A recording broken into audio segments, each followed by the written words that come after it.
following is a PFL Europe regular season contest in the women's flyweight division. Introducing first, fighting out of the blue corner. She's a Jiu-Jitsu specialist and stands 5 feet 3 inches tall.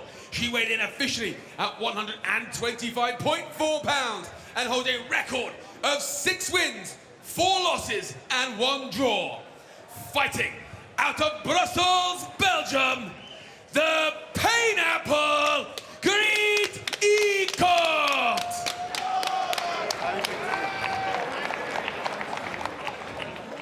And her opponent, fighting out of the red corner, she is a striking specialist and stands 5 feet 7 inches tall.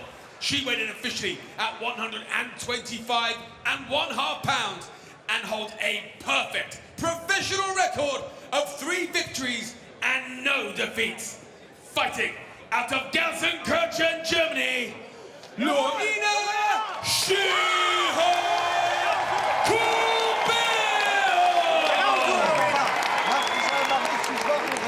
Richtig wach sein, Lorena. Hol dir ein bisschen vom Kopf.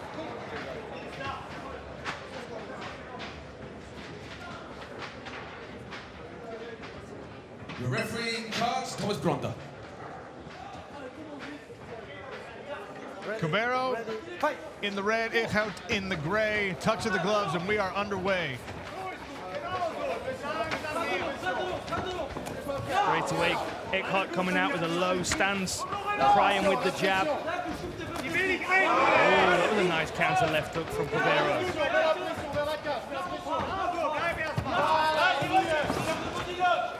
Now Griet's able to press Cubero. She hulked into the cage here. Try and set up a takedown.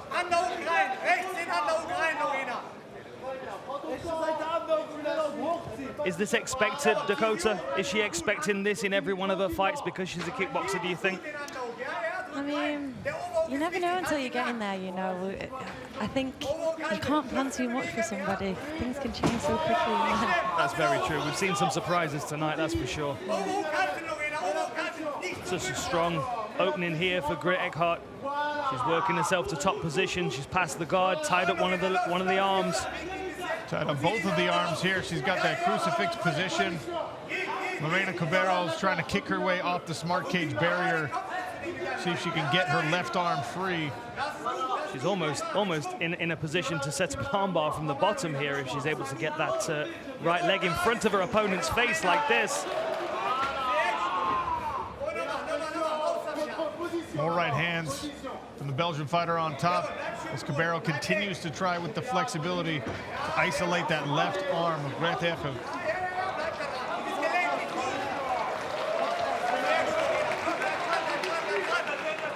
German crowd is showing some appreciation for the local favorite here, fighting away out of a bad position, at least temporarily. Cubero is going to have to watch out for that right arm.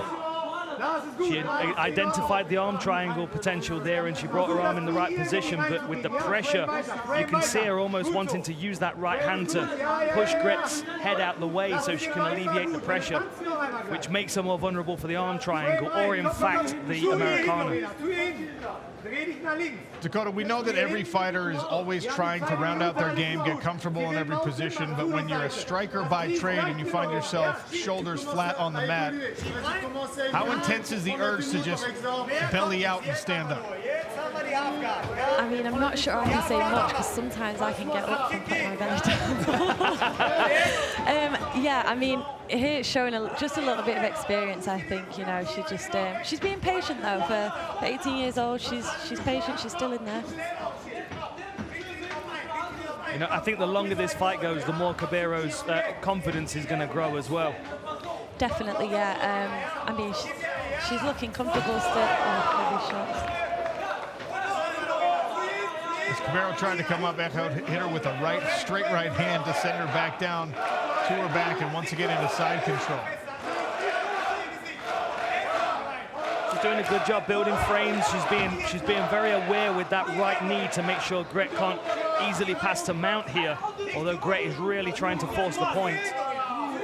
Yeah, she's doing well to get that frame under the chin, but she's just flat on her back, like you said. She needs to get to one side, I think.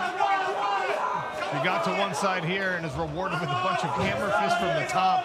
Now some nasty ground and pound.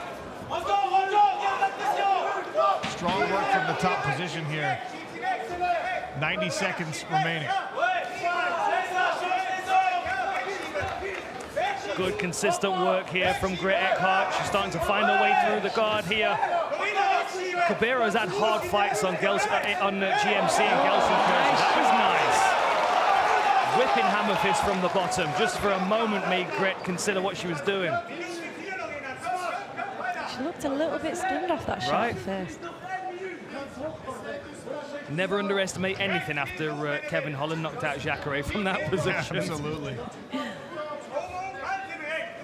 Up to that point in commentary, I'd always say, well, if they're striking from the bottom, they're running out of options. And then, and then that happened. You just never know what's going to happen in mixed martial arts. It's constantly developing.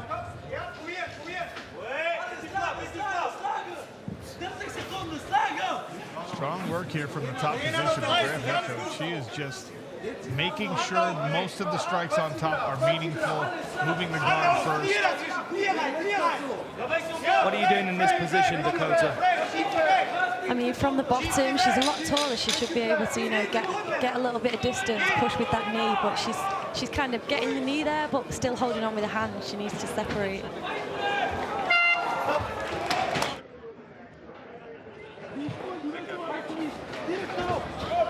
Round two here. Griet Eeckhout in the gray, Lorena Cubero in the red. Okay, Cubero a bit more pep in the step here. If that lands a low kick, takes the right hand. You've got to think Griet's going to be trying to level change again after the success that she had in that first round. Nice calf kick. Oh! That lead check hook that she's using is very nice. We've seen that successful for fighters earlier in the night. Ali Taleb finished the fight with that. France Malambo had 2 near finishes. Good timing.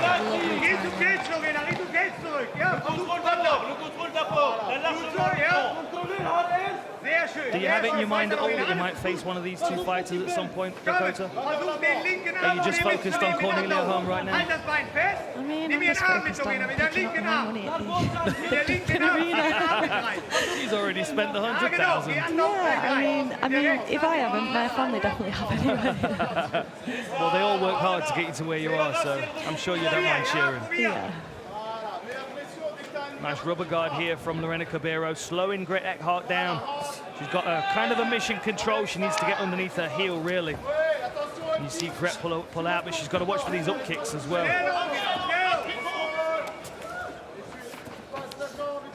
Dakota, you think she's bought herself enough space to try and stand up right now, or does she need to kick away more? No, I wouldn't risk it yet. You know, these are the moments where wrestling up is always a benefit, I think.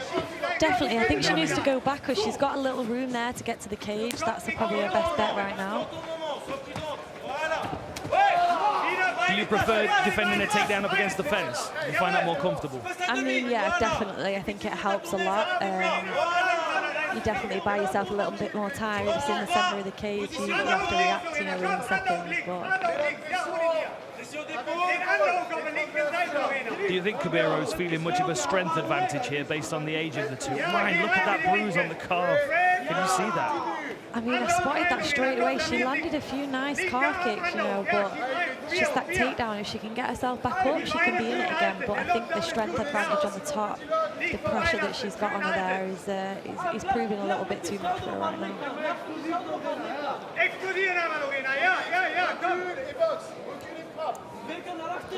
Halfway through round number 2. Playing out right now, similar to round number 1. Griet Eeckhout is on top, Lorena Cubero on the bottom. Yet to solve the puzzle of how to get out from under the Belgian. Good shots here from Eeckhout, using this opportunity to try and pass the half guard maybe as well. Neem je tijd en kijk waar geslaagd. Op haar chin. Little insight into Griet Eeckhout's corner here. This is great shoulder pressure. And this is experience as well, isn't it? This is 11 fight difference. 11 fights to 3 fights. Nice hammer fist to the leg.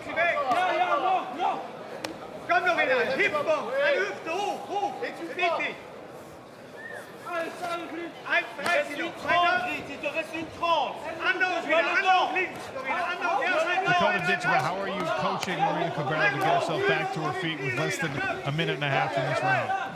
She needs to move a bit more. I feel like she's just accepting the position at the moment. You know, she's got to fight for it. That's what she's here for. She's doing clever things defensively, but it's just not enough to get her ahead in any way at the moment. Like, she's keeping herself safe for the most part. She's getting her knees involved, building, building frames. But as you said earlier, Dakota, she's holding onto the back of her head. So she's almost engaging the grapple by holding her into this position. Now she's posting. See if she can create some space. Yeah, I mean, she's a round down, in my opinion, and you know, she's got 45 seconds left. She needs a bit of urgency to get up. She can't be accepting that position. She seems to be doing that now. Yeah, this is good work.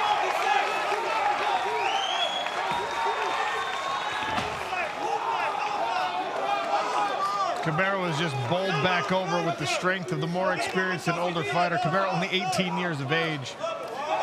Yet to taste defeat in her young mixed martial arts career, but fighting an uphill battle at the moment.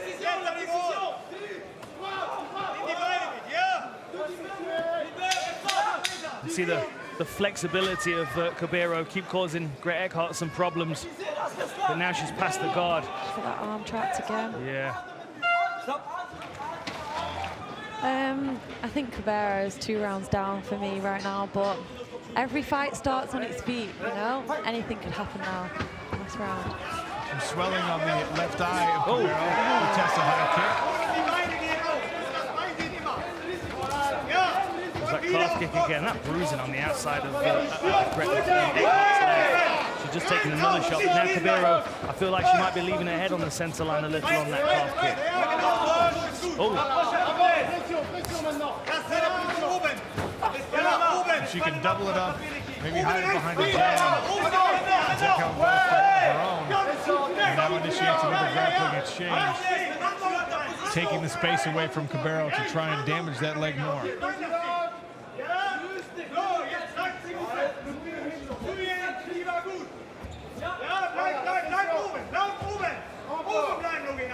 Better work this time with Cubero, but she's just crossed her feet.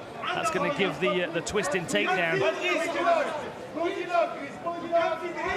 Great learning experience for her, this. I expect her to be, you know, a much better fighter after this experience, no matter what happens in the next 4 minutes. Seems like a pretty clear physical strength disparity in this fight, which one might expect because, you know, as an 18-year-old, you haven't fully grown into that physical body and you just don't have that adult muscle mass. To overcome that, Dakota Ditchba, I mean, obviously in fights, in competition, we haven't seen you overpowered. I imagine you're putting yourself in those situations in the gym where you're facing a stronger opponent. What do you use to negate it? Yeah, I mean, I think people just underestimate me a little bit. I'm only tall and slim, you know, so people don't think I've got the strength that I have, but I train a lot with, you know, males, so I think maybe that has helped me a little bit, the fact that I've trained so much with guys in the gym, but I think I just haven't rushed my career as well. She's only 18, you know, I wasn't as rushed as she is right now. I've also heard that you're putting quite a bit of time into strength and conditioning as well. Your conditioning coach has been telling me that you're improving very quickly in that range. Do you feel like that's something that maybe Cubero could supplement her game with? Definitely, and if I've learned anything, it's to do it now, not later on, you know. I think 18 years old, the mindset that she's got to be here already, she definitely needs to start working on that now. 100%. Was there a point in your fighting career when you felt strength was becoming a part of your skill set? Yeah, definitely. I mean, right from the beginning, but when I did start training, the difference I felt even just hitting pads, I physically felt stronger myself. That was a big difference for me. So, yeah, I noticed it in all areas of my game. Smothering performance this from Griet now. She's got the fight to the floor. 2 minutes left in this third round. Looks to me like Eeckhout is very close to securing her place in Paris against Valentina Skatici, September 30th. You had a little more time to recover. Do you think there are any challenges for these fighters, you know, when they do start thinking about September? as soon as they step out of the smart cage tonight, they know they've got an appointment. Yeah, I mean, for me, I prefer to be busy as long as I've got no injuries. I think it keeps you, I get a little bit rusty when I've been out of the cage for so long. Nerves as well, you don't deal with them as well. You feel like you've gone back to square one, but I mean, they should be fine, these girls. It's not been too bad a fight, this one, right? Lorena's just given me a look through the fence, and she just kind of smiled and shook her head like, my goodness, this is a little frustrating. It's good to see her spirit's not broken, absolutely. She's still trying to work her way out of these positions.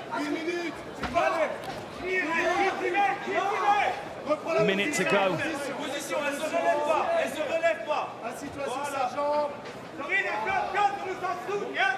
I think Cubero's had good moments, but I think for the most part, Eeckhout's been able to use her strength and experience and her grappling skills, her dominant grappling skills, to be able to just control this throughout. And she's now moved to north-south, see if she can isolate one of the arms.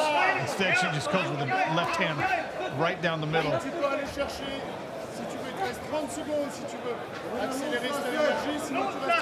can definitely see the levels in the ground game here as well. Are you impressed by the top game of Griet Eeckhout? I am, her top pressure looks really good, and it is hard to get, when someone's got that top pressure, worked out to a T, it is difficult to get up. She's doing well, for the ref to not stop it. She's packed to her feet. Yeah, the thing she does really well is not clings onto positions too much. Yeah. She's quite happy to let the fight move on and keep flowing. Really good fight from both of these ladies. After 3 rounds of action, we go to the judges' scorecards. The judges scored this bout 30-27, 30-27, and 30-25. All for your winner via unanimous decision and clinching their place in the PFL Europe playoffs.